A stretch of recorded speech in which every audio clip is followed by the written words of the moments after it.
दो वाक्यों से शुरुआत करते हैं।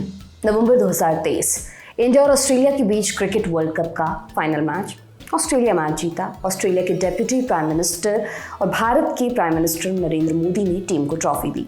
साल 2011 क्रिकेट वर्ल्ड कप का semifinal India versus Pakistan. Bharat के प्रधानमंत्री डॉक्टर मनमोहन सिंह और पाकिस्तानी प्रधानमंत्री यूसुफ रजा गिलानी ने साथ बैठकर मैच देखा। ये दोनों मौके सिर्फ खेल के नहीं थे, दोनों मौकों पर खेल के साथ साथ अंतर्राष्ट्रीय राजनीति के दाव भी चले जा रहे थे। यानी स्पोर्ट्स के जरिए अपनी सॉफ्ट पावर बढ़ाना, जिसे स्पोर्ट्स डिप्लोमेसी कहा जाता है। खेल महज खेल नहीं, इसका लेटेस्ट उदाहरण देखने को मिल रहा है सऊदी अरब में। फुटबॉल और क्रिकेट के बाद सऊदी अरब अब टेनिस में हाथ आजमाने जा रहा है, जिसके चलते शुरू हो गया एक बड़ा विवाद। क्या है ये विवाद? सऊदी अरब टेनिस को लेकर क्या करने जा रहा है? सऊदी अरब के क्राउन प्रिंस मोहम्मद बिन सलमान स्पोर्ट्स का इस्तेमाल कर कौन सी नई गोटियां बिठा रहे हैं, सब कुछ जानेंगे आज के इस एपिसोड में। नमस्कार, मेरा नाम दिव्यांशी सुमराव है। आप देख रहे हैं हमारी खास सीरीज आसान भाषा में।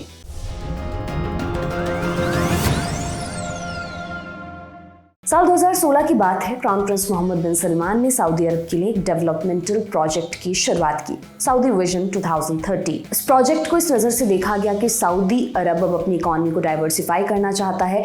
इसमें फोकस ऑयल एक्सपोर्ट्स पर नहीं बल्कि टूरिज्म और एंटरटेनमेंट सेक्टर पर है। अब एक्सपर्ट्स के हिसाब से सऊदी अरब की तरफ से एक और चीज़ पर फोकस किया जा रहा है, वो है स्पोर्ट्स। द गार्डियन के एक आर्टिकल के मुताबिक सऊदी अरब 2021 से करीब $6 बिलियन यानी 52,000 करोड़ रुपए सिर्फ स्पोर्ट्स डील के लिए खर्च कर चुका है। स्पोर्ट्स के लिए किए गए इन्वेस्टमेंट का ज़्यादातर पैसा सऊदी अरब के पब्लिक इन्वेस्टमेंट फंड से आया है। स्पोर्ट्स की दुनिया में धाक जमाने के लिए सऊदी अरब क्या कर रहा है, इस पर भी एक नज़र डालते हैं।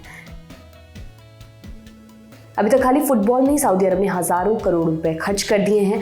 सऊदी अरब ने पब्लिक इन्वेस्टमेंट फंड से साल 2021 में न्यूकासल यूनाइटेड फुटबॉल क्लब खरीदा। क्रिस्टियानो रोनाल्डो फुटबॉल जगत के सुपरस्टार हैं। सऊदी अरब के फुटबॉल क्लब अल नसर ने साल 2022 में रोनाल्डो को साल 2025 तक के लिए खरीदा। मीडिया रिपोर्ट्स के मुताबिक इसके लिए रोनाल्डो के साथ $214 मिलियन की डील साइन हुई। भारतीय करेंसी में कहें तो करीब 1700 करोड़ रुपए।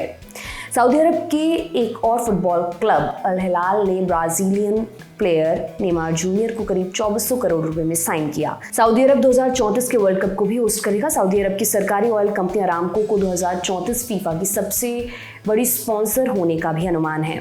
इसके अलावा सऊदी अरब ने और भी कोशिशें की हैं। फाइनेंशियल टाइम्स ने एक आर्टिकल छापा। इस आर्टिकल ने साल 2023 में ब्लूमबर्ग की एक रिपोर्ट का हवाला देते हुए बताया कि सऊदी अरब IPL में $5 बिलियन यानी करीब 42,000 करोड़ इन्वेस्ट करने की कोशिश कर रहा है। हालांकि डील अभी पूरी नहीं हुई है। इसके अलावा सऊदी अरब ने इंटरनेशनल गोल्फ कॉम्पिटिशन्स को फाइनेंस किया है। साल 2021 में सऊदी अरब ने फॉर्मूला 1 फ्रेंचाइज में भी स्टेक खरीदा। इसी सिलसिले में अब सऊदी अरब टेनिस में भी हाथ आजमाने जा रहा है। इसी साल फरवरी महीने में खबर आई कि सऊदी टेनिस के एक बड़े इवेंट किंग्स स्लैम का आयोजन करेगा, जिसमें राफेल नडाल और रोजर फेडरर सरीखे खिलाड़ी खेलेंगे। वर्ल्ड टेनिस एसोसिएशन WTA ने इस बात की पुष्टि की है कि साल के अंत में होने वाले महत्वपूर्ण फाइनल मैच सऊदी अरब में होंगे। ये डील अभी 3 साल के लिए हुई है। इसके अलावा टेनिस की body association of tennis professionals यानी कि ATP का अगला एक टूर्नामेंट भी सऊदी अरब में खेला जाएगा। महिला टेनिस के कुछ टूर्नामेंट्स भी सऊदी अरब में कराने की बात चल रही है। टेनिस के 4 ग्रैंड स्लैम होते हैं, Australian open, French open, Wimbledon और US ओपन। चर्चा है इनकी डील भी सऊदी अरब के साथ होने वाली है। ये तमाम पैसा निवेश कर सऊदी अरब टेनिस के खेल में एक बड़ा स्टेक होल्डर बनने की कोशिश में लगा हुआ है। सऊदी अरब के बढ़ते प्रभाव के चलते कुछ लोग इसका विरोध भी कर रहे हैं। द एथलेटिक नाम की एक स्पोर्ट्स वेबसाइट है। इसके एक आर्टिकल के मुताबिक टेनिस ऑस्ट्रेलिया के अधिकारियों ने टेनिस की एक संस्था association of tennis professionals ATP से कहा कि अगर अगला इवेंट सऊदी अरब में होगा तो इसका विरोध करेंगे, क्योंकि इसकी वजह से कॉन्ट्रैक्ट ब्रीच होगा और प्लेयर्स की ग्रैंड स्लैम की तैयारियों में दिक्कतें आएंगी। इससे कुछ महीने पहले टेनिस जगत में 2 बड़े नाम मार्टिना नवरातिलोवा और क्रिस एवर्ट भी टेनिस में सऊदी अरब के बढ़ते प्रभाव पर विरोध जता चुके हैं। वॉशिंगटन पोस्ट में लिखे एक आर्टिकल में क्रिस एवर्ट ने लिखा, हमने महिला टेनिस को बड़ा बनाने की कोशिश इसलिए नहीं की थी कि सऊदी अरब इसका फायदा उठाए। दरअसल कई पूर्व प्लेयर्स और अधिकारियों को ह्यूमन राइट्स और महिलाओं के अधिकारों पर सऊदी अरब के पुराने रिकॉर्ड से दिक्कत है। हालांकि मोहम्मद बिन सलमान पिछले कुछ सालों में सऊदी अरब की इस छवि को बदलने की जी तोड़ कोशिश कर रहे हैं। MBSP जानते हैं कि असल में खेल है पैसे का। सभी स्टेक होल्डर्स के बीच एक सहमति है, टेनिस से पैसा कमाने के कई मौके हैं। अगर टेनिस को एंटरटेनमेंट के तरीके से प्रेजेंट किया जाए तो और भी प्रॉफिट होगा, इसलिए वो टेनिस में निवेश को लेकर उत्सुक है। फिलहाल उन्हें कुछ रेजिस्टेंस झेलना पड़ रहा है। टेनिस में कंट्रोल को लेकर पर्दे के पीछे चल रही खींचतान कुछ नई नहीं है और वर्तमान मुद्दा टेनिस जगत में शक्ति के 7 केंद्रों के बीच सहमति टसल का नया कारण बन गया है। अब सवाल ये कि सऊदी के किसी बड़े टेनिस प्लेयर का नाम आपने शायद ही सुना होगा। फिर सऊदी अरब टेनिस के आयोजन में इतना इंटरेस्ट क्यों ले रहा है? टेनिस से एमबीएस को क्या मिलेगा? देखिए, स्पोर्ट्स और पॉलिटिक्स में एक चीज़ कॉमन है। जैसे पॉलिटिक्स करना ही दिलचस्प नहीं है, उसे देखना समझना भी दिलचस्प है, वैसे स्पोर्ट्स भी है।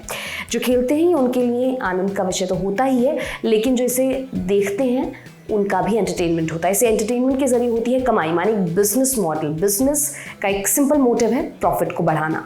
स्पोर्ट्स का बिजनेस 2 चीज़ों पर डिपेंड करता है। एक है व्यूअरशिप, जिसमें ब्रॉडकास्टिंग राइट्स के जरिए कमाई होती है। दूसरा है स्पॉन्सरशिप, जहां एडवर्टीजमेंट्स के जरिए पैसा कमाया जाता है।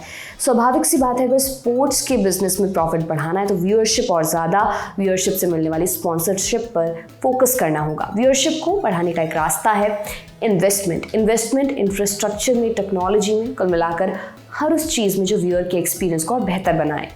अब सवाल ये कि ये इन्वेस्टमेंट करेगा कौन? देखिए, नेशनल और इंटरनेशनल लेवल पर स्पोर्ट्स को मैनेज करने के लिए बोर्ड्स होते हैं। ये बोर्ड सरकारी हो सकते हैं, प्राइवेट भी हो सकते हैं। जैसे भारत में बीसीसीआई क्रिकेट बोर्ड है और इंटरनेशनल लेवल पर आईसीसी। इन बोर्ड्स की कमाई होती है टेलीकास्टिंग राइट से, माने अपने मैचेस को टीवी या ओटीटी पर टेलीकास्ट करने के बदले चैनल्स से पैसा लेते हैं। ये तो हो गई व्यूअरशिप की कमाई। दूसरा तरीका स्पॉन्सरशिप। जैसे आप हर साल देखते हैं कोई कंपनी आईपीएल को स्पॉन्सर करती है। इस बार टाटा ग्रुप को साल 2024 से 2028 तक के लिए स्पॉन्सरशिप राइट्स दे दिए गए हैं। इसके बदले बीसीसीआई को 2500 करोड़ रुपए मिले हैं। ऐसे तो होती है कमाई, लेकिन क्या हमेशा इन्वेस्टमेंट पैसा कमाने के लिए ही होगा? जवाब है नहीं, क्योंकि कुछ स्पोर्ट्स जैसे क्रिकेट, फुटबॉल और टेनिस ये दुनिया भर में बेहद पॉपुलर है। इसी वजह से डिप्लोमेसी में भी काम में आते हैं। सऊदी अरब इसका इस्तेमाल कैसे करता है, अब वो भी समझते हैं। टेनिस और फुटबॉल में निवेश के चलते सऊदी अरब में टूरिज्म बढ़ेगा, दुनिया देखेगी तो सऊदी अरब का दुनिया में और ज़्यादा नाम बनेगा। इसके अलावा सऊदी अरब पर ह्यूमन राइट्स और वुमेन राइट्स को लेकर काफ़ी सवाल उठते रहे। जब देश में इतने बड़े टूर्नामेंट्स होंगे तो दूसरे देशों में एक अच्छी इमेज भी बनेगी, लेकिन इसके लिए सऊदी अरब पर एक आरोप भी लगता है स्पोर्ट्स वॉशिंग का, माने स्पोर्ट्स डिप्लोमेसी का इस्तेमाल करके अपने कामों को छिपाना। ऐसे आरोप पिछले फीफा वर्ल्ड कप के दौरान कतर पर लगे थे और अब सऊदी अरब पर भी लग रहे हैं। मोहम्मद बिन सलमान ने सितंबर 2023 के एक इंटरव्यू के दौरान इसका जवाब भी दिया। उन्होंने कहा कि उन्हें स्पोर्ट्स वॉशिंग की कोई परवाह नहीं है जब तक कि उनकी इस पॉलिसी के अच्छे रिजल्ट्स मिल रहे हैं। बहरहाल आज के एपिसोड में इतना ही। तमाम जानकारी आपके लिए इकट्ठा की थी हमारे साथी आकाश ने। देखते रहिए दी लल्लन टॉप। बहुत बहुत शुक्रिया।